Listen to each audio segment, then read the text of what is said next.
Bonjour à toutes et à tous, donc aujourd'hui on se retrouve pour une nouvelle vidéo en compagnie de mon ami Nassim, qui est présent, avec Daisy, un petit coucou aux abonnés. Ouais, je t'avais abonné, comment allez-vous? Là, on est en direct avec Akram. Ouais, voilà, donc on a décidé ensemble de créer une chaîne, enfin de continuer les vidéos sur Binance. Donc c'est parti pour déjà une analyse du Bitcoin en temps réel. Donc voilà ici le Bitcoin, ça fait quelques jours qu'il range, donc sur ce rectangle ici.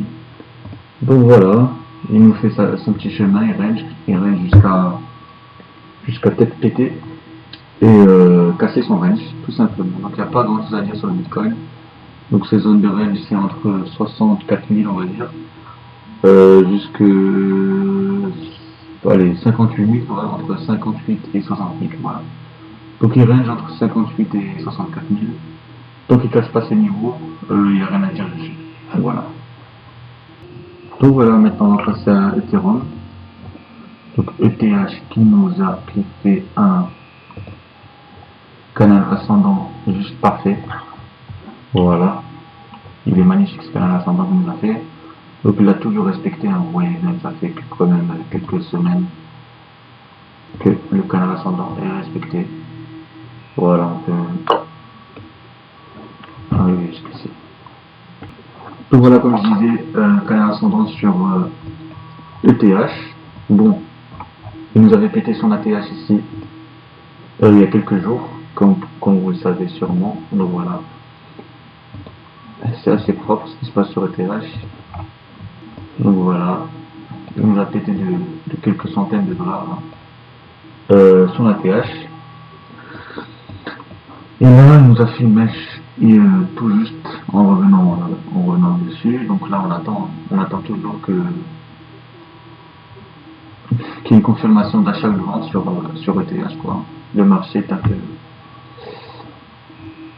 un peu dirigé par Bitcoin, donc voilà, on attend Bitcoin et puis les altcoins attendent ETH. C'est juste ça.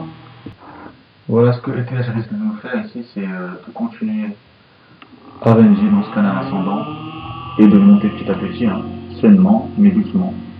Voilà, je le vois bien faire ça.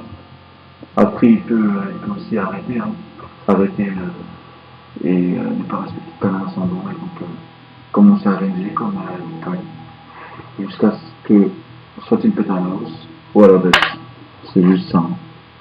Ok, donc voilà, à la demande de mon ami Nassim, donc là, on a le token Maga et USDT, OMG USDT. Donc voilà. Alors, dis-nous ce que tu as fait sur OMG Nassim.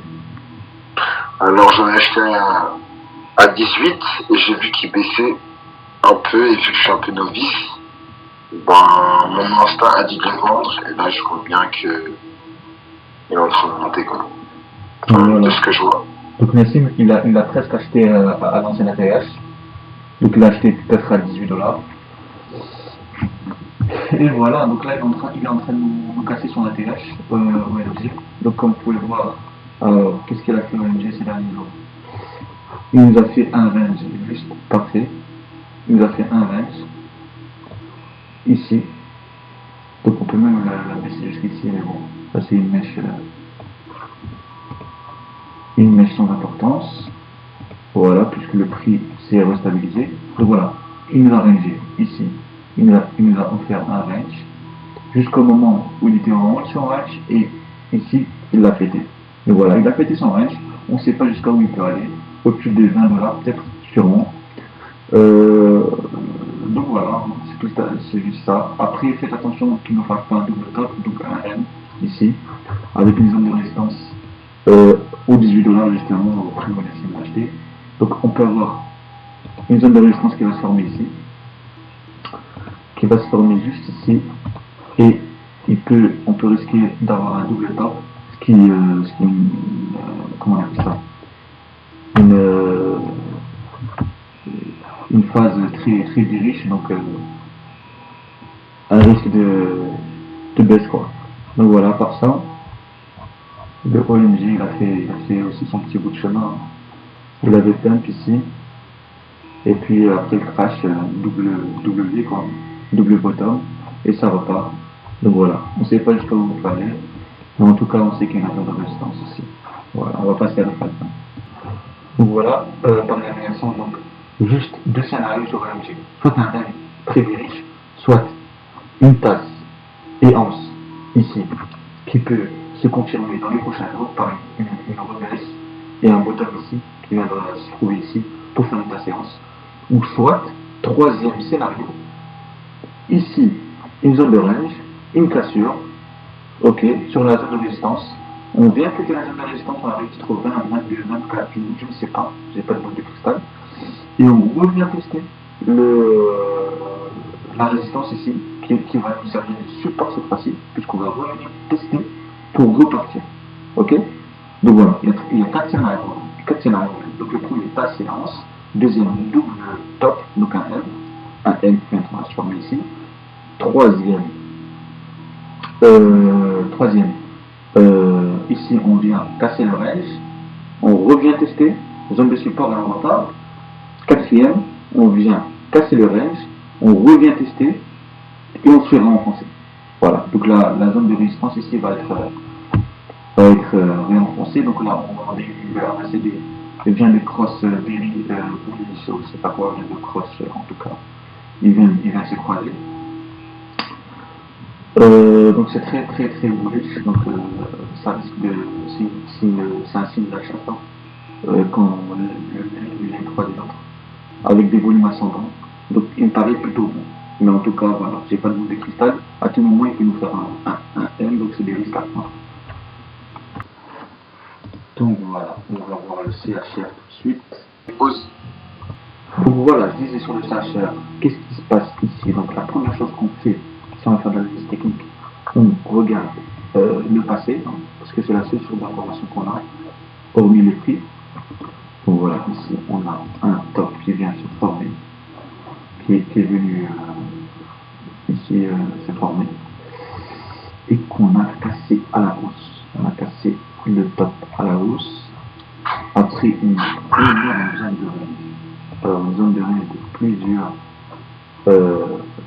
de plusieurs jours, voire plusieurs semaines.